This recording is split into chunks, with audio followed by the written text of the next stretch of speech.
जय हिंद दोस्तों। तो चलिए आज हम लोग फिर बिहार पुलिस के प्रैक्टिस सेट में जो है कुछ मैथमेटिक्स के क्वेश्चन को देखेंगे। और चूंकि अब एग्जाम बहुत नज़दीक है, 10 से 15 दिन आपके पास समय है। और इस समय में जो है आप रिवीजन और जो भी चीज़ें आपसे बाकी बचा हुआ है उसी को कीजिए और प्रैक्टिस में लगातार रहिए। रिवीजन और प्रैक्टिस अभी यही दो काम मुख्य रूप से है और यही दोनों आपको फायदा भी पहुंचाएगा। तो चलिए हम लोग आज मैथमेटिक्स के कुछ क्वेश्चन को प्रैक्टिस के रूप में देखते हैं। तो चलिए आइए इसको भी देख लीजिए। ये है कुछ नहीं, जब एक कलम को 5 रुपए में बेचा जाता है तो 2 रुपये का लाभ होता है। जब उसी कलम को 10 रुपये में बेचा जाए तो कितने का लाभ होगा, है ना। यहाँ पे थोड़ा सा ध्यान रखिएगा। 5 रुपये में बेचा जाता है तो 2 रुपये का लाभ, है ना। 5 रुपये में बेचा गया तो 2 रुपये का लाभ। तो 2 रुपये का लाभ हुआ। यहाँ पे बहुत कंफ्यूजन हो जाएगा आपको, क्या हो जाएगा। आइए देखिए, 5 रुपये में बेचने के बाद 2 रुपये का लाभ हुआ, है ना। तो इसका क्रय मूल्य कितना रहा होगा, सीपी बराबर एसपी माइनस लाभ। तो इसका क्रय मूल्य 3 रुपया, ठीक है। और इसको हम फिर कितना में बेच रहे हैं, 10 रुपये में। तो 10 रुपये में बेच रहे हैं तो हमको लाभ कितना होगा, 10 - 3 बराबर 7 रुपये। 7 रुपये का लाभ होगा, ठीक है।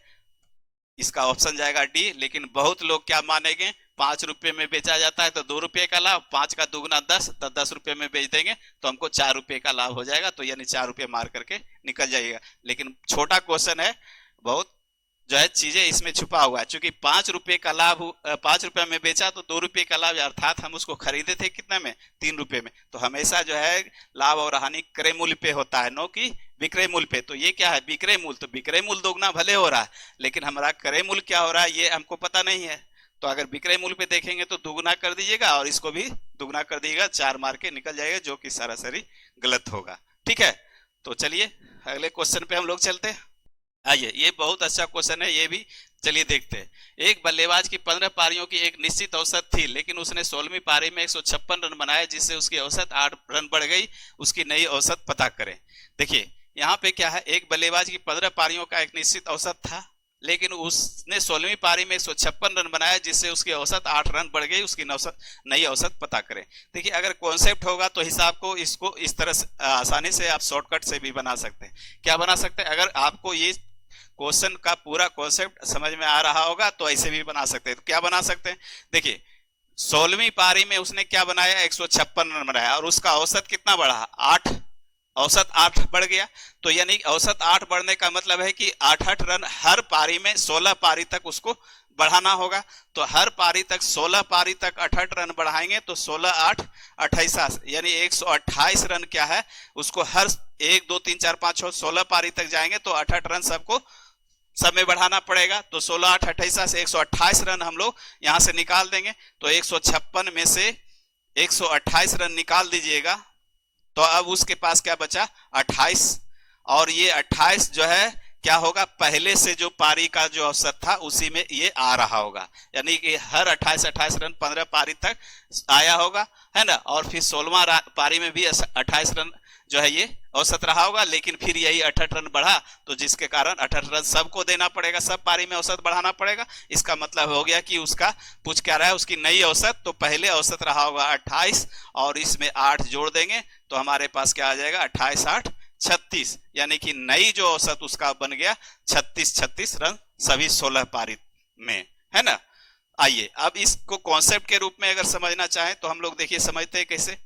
15 पारियों का एक निश्चित औसत था, तो 15 पारी तक मान लिया जाए उसका औसत यानी कि एवरेज x रहा होगा, ठीक है। 16वीं पारी में 156 रन बनाया, जिससे उसकी औसत 8 रन बढ़ गया। तो 16वीं पारी में जो बनाया तो एवरेज क्या हो गया, x + 8। 15 पारी तक x और 16वीं पारी में 8 रन बढ़ गया तो x + 8।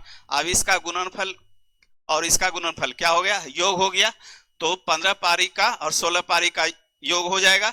तो 16 पारी में कितना रन बना उसका टोटल, 16x + 16 8 28 से 128। 16 पारी में नहीं, 16 पारी तक, है ना। यहाँ पे थोड़ा सा ध्यान दीजिएगा, 16 पारी तक उसका टोटल रन 16x + 128, है ना। और 15 पारी तक टोटल रन 15x,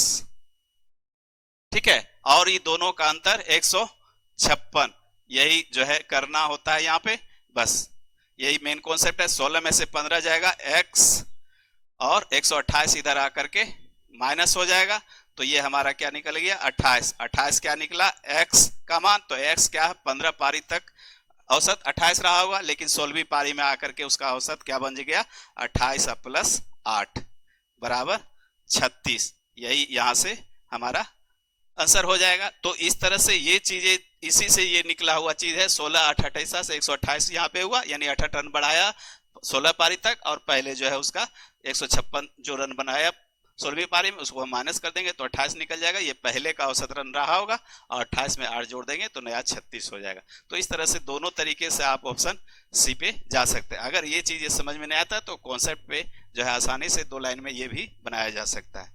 चलिए अगले क्वेश्चन पे आइए। अगला क्वेश्चन है, जब किसी संख्या के 40% में 42 जोड़ा जाता है तो परिणामी संख्या स्वयं वह संख्या हो जाती है, वह संख्या क्या? ये तो आसान चीज है, इसको आसानी से आप लगा सकते हैं फ्रैक्शन में भी बदल करके, या नहीं तो डायरेक्ट भी लगा दीजिए। हम डायरेक्ट ही कर देते हैं। x का 40% है ना, x का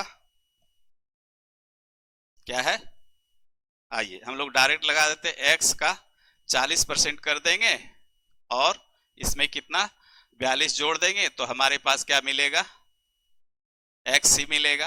ठीक है, अब 20 दूना 40 और 20 बचे 100, और इस 2x बटे 5 को पकड़ के उधर ले चल जाएंगे तो 42 बराबर x माइनस, ये प्लस में है, इधर आकर के 2x बटे 5, इतना आपको करने आता होगा। तो 5x में से 2x चला जाएगा, 3x बटे 5 बच जाएगा, और 3 से ये कट जाएगा, 4 42, यानी कि x का मान हमारे पास 70 निकल के आया, जो कि ऑप्शन आपका जाएगा सी। चलिए अगले क्वेश्चन पे, एक उपकरण पर लागू होने वाला मूल्य ह्रास होगा 20% है, उस उपकरण की 3 वर्ष बाद कीमत पूर्व कीमत की होगी। यहाँ पे क्वेश्चन मार्क है। ठीक है, तो आइए, एक उपकरण पर लागू होने वाला, क्वेश्चन 2 लाइन का है, आसान भी है लेकिन थोड़ा सा बढ़िया से पढ़िएगा, क्योंकि क्वेश्चन में बहुत चीजें छिपा हुआ है। 2 लाइन में मूल्य ह्रास 20% है, उस उपकरण की 3 वर्ष बाद कीमत पूर्व कीमत की होगी। तो आइए देख लेते हैं। तो उपकरण ह्रास होने का मतलब कम रहा है, तो 20% का हम लोग रेशियो निकाल लेते हैं। 20% आप रेशियो निकालना जानते होंगे, नहीं जानते तो क्या है 20 बटे 100 कर देंगे, तो 20 बचे 100 यानी कि 1 बटे 5, यानी 5 से हमारा क्या हो जाएगा 4, कम रहा है तो 4 बटे 5। अब क्या है, पहले उसका कीमत 5 रहा होगा, अब क्या हो गया 4, है ना, रेशियो में निकाल रहे। तो अब कर रहा है कितना, उस उपकरण के 3 वर्ष बाद, तो 3 वर्ष बाद का मतलब है पावर 3 चढ़ा देंगे इस पे भी और इस पे भी। अब क्या हो जाएगा 5 बचे 25 बचे 25 से 125, और 4 चौक 16 चौका 64। अब देखिए पहले उसका मूल्य 125 था और बाद में क्या हो गया 64। अब जो है लास्ट लाइन पे आइए, कहता है उस उपकरण की 3 वर्ष बाद कीमत पूर्व कीमत की होगी। किसकी होगी, पूर्व कीमत की। यहाँ पे कोई अंतर नहीं पूछा जा रहा है, यानी कि कम या बेसी नहीं, सीधा सीधी इस दोनों पहले की कीमत और बाद की कीमत में संबंध पूछा जा रहा है। तो किसकी होगी, पूर्व कीमत की, जिसकी होगी वो नीचे 125, पूर्व कीमत हमारा 125, तो किसका, तो बाद के कीमत का, तो 64 का। और चूंकि आंसर आपका परसेंटेज में है तो इसको परसेंटेज बना दीजिए। 25 बचे 25 से 25 चौक 100, अब गुना कर दीजिए, 4 चौक 16, 6 चौक 24, 1 25 बटे 5, बचे 25 और 5 एकम 5 और 5 दूनी 10, 51.2, अन्य ऑप्शन आपका बी जाएगा। तो इस तरह से चीजें आप जो क्वेश्चन मामूली होता है लेकिन उसको बढ़िया से पढ़िए, और लास्ट में क्या मांगा जा रहा है उसको देखिए। बहुत बच्चा यहाँ पे क्या करेगा, डिफरेंट करके जो है आंसर देगा, जो कि गलत होगा। चलिए आइए, यदि 10 वस्तुओं का विक्रय मूल्य 12 वस्तुओं के लागत मूल्य के बराबर है तो मुनाफे का प्रतिशत पता कीजिए। तो ये तो आसान क्वेश्चन है। 10 वस्तु का विक्रय मूल्य, तो यहाँ पे सीधे लिखिए 10 वस्तु का विक्रय मूल्य मतलब एसपी, 10 एसपी बराबर क्या होगा 12 के लागत मूल्य यानी 12 सीपी। अब जो है यहाँ पे रेशियो में बदल दीजिए, तो एसपी बटे सीपी कर देते हैं, तो क्या होगा 12 बटे 10। अब सीपी यहाँ 10 हो गया और एसपी 12, तो यानी कि लाभ हो गया। तो लाभ कितने का, 2 का, कितने पे 10 पे, तो 100 पे क्या हो जाएगा 2 20%। या फिर इसको यहीं पे देखिए हम लोग क्या करते हैं, सीपी को 100 बनाते हैं, 10 से ऊपर में गुना और नीचे में भी गुना, तो क्या हो जाएगा हमारे पास 120/100, यानी सीपी हम क्या कर दिए 100 कर दिए, तो हमारा एसपी कितना हो गया 120, तो हमको पता चल गया 20 रुपया के लाभ। और 100 पे जब सीपी होता है तो जो लाभ होता है वही परसेंटेज में भी हमको लाभ होता है, तो 20% का लाभ। इस तरह से भी कर सकते हैं, नहीं यहाँ पे अगर करना चाहते हैं, कहाँ पे यहाँ पे, तो क्या करेंगे 2 का लाभ कितने पे 10 पे, तो 100 पे लाभ, तो यहाँ से 0 से 0 यानी 20%, जैसे भी करेंगे आप पे वो निर्भर करता है। चलिए अगला क्वेश्चन आइए, कहता है 5% साधारण ब्याज पर सालाना 2500 ब्याज मिलने के लिए कितनी राशि निवेश करनी होगी। ये तो आसान चीज है, आप जो है डायरेक्ट फॉर्मूला भी लगा दीजिए तो भी है ना। 5% साधारण ब्याज पर क्या है सालाना, तो सालाना का मतलब 1 साल पे, तो 5 गुने 1 करेंगे तो 5%, 5% का मान दिया हुआ है कितना 2500, तो 100% का मान हम लोग खोजा जा रहा है, तो 100% यानी कि 100% मूलधन होता है, तो मूलधन का मान खोजा जा रहा है, तो 5 गुने कितना 20, तो यहाँ भी 2500 गुने 20 कर देंगे हम लोग, तो ये 25 दूना 50 हजार हो जाएगा। ठीक है, ये 5 का कितना गुना है 20, या गुना भाग कीजिएगा, बात वही है, जैसे भी कैलकुलेशन कीजिए, कैलकुलेशन करने का अपना तरीका होता है सभी का। तो आप यहाँ 50,000 रुपये ऑप्शन बी, या फिर आप जो है सीधा सीधी यहाँ पे क्या है मूलधन का फॉर्मूला भी लगा देंगे। मूलधन बराबर क्या होता है ब्याज गुने 100, तो 2500 गुने 100 बटे दर गुने समय, तो दर हमारा कितना है 5%, गुना समय कितना है 1%, यहाँ से भी काटिए तो वही चीज आएगा, 25 5 पे 4 0, तो ना हाँ 4 0 कितना रुपया। ठीक है, तो इस तरह से भी ऑप्शन आपका बी ही जाएगा। चलिए अगला क्वेश्चन, कहता है ए और बी ये 2 पाइप एक टंकी को क्रमशः 20 और 30 मिनट में भर सकते हैं। यदि दोनों पाइपों को एक साथ उपयोग में लाया जाता है तो वह टंकी कितने समय में भर जाएगी। ये सब तो कुछ है नहीं, 2 टंकी है, अलग अलग समय दिया हुआ है, दोनों एक साथ भरना है, तो क्या करना है, ये सीधा सीधी आप ऐसे भी कर सकते हैं 20 गुने 30 बटे 20 जोड़ 30 यानी कि 50 से भाग दे दीजिए, ये 0 से 0 काट देते हैं, 5 के 20 चरतिया 12 मिनट। ठीक है, 2 में ऐसे भी कर दीजिए, काम चल जाएगा आपका।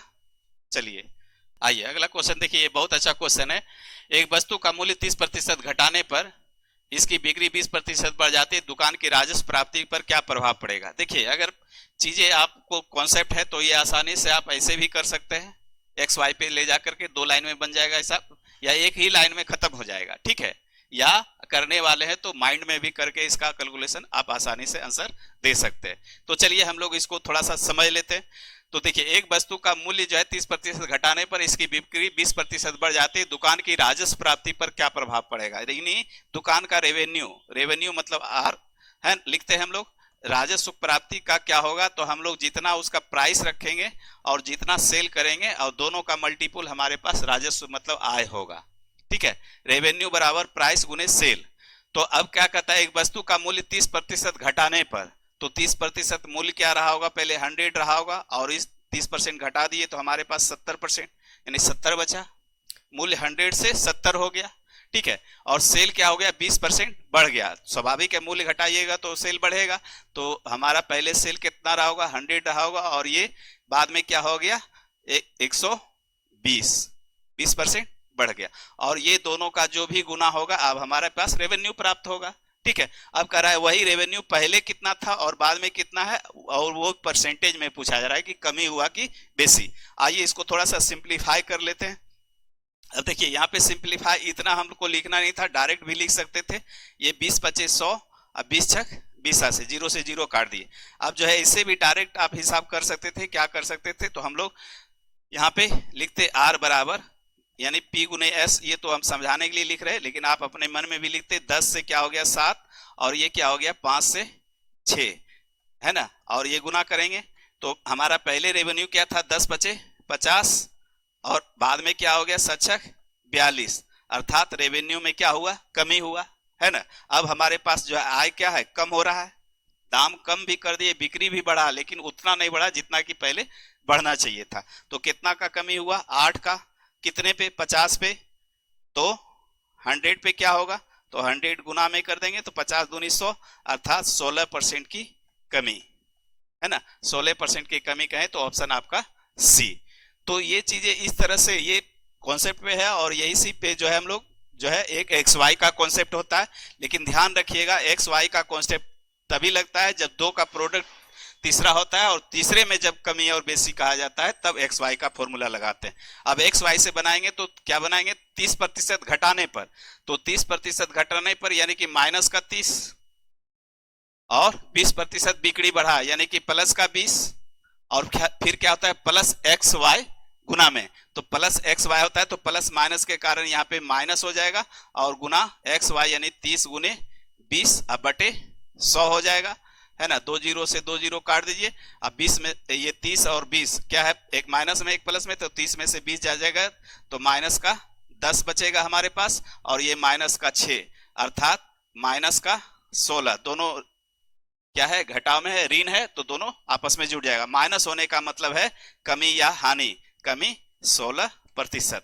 तो ये इससे भी आप ऑप्शन जो है सी जाएगा। लेकिन ध्यान रखिएगा कि जब दो का प्रोडक्ट तीसरा होता है और तीसरे में कमी बेसी किया जाता है तब ये चीज लगता है। लेकिन इसमें जो अगर करेंगे तो फिर कमी बेसी तो फिर लगाइएगा तो गलत हो जाएगा।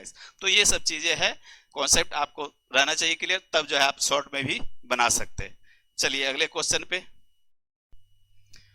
आइए। शहर की वयस्क आबादी के 70% पुरुष तथा 60% महिलाएं साक्षर है, तो कि आबादी का कितना प्रतिशत साक्षर है। देखिए ये भी आसानी से किया जा सकता है, कोई बड़ी चीज नहीं है। शहर की वयस्क आबादी के 70% पुरुष और 60% महिला। आइए पुरुष और महिला, तो 70% पुरुष हो गया और 60% महिला, तो हम मान लिए टोटल 100% है ना, ये भी 100%।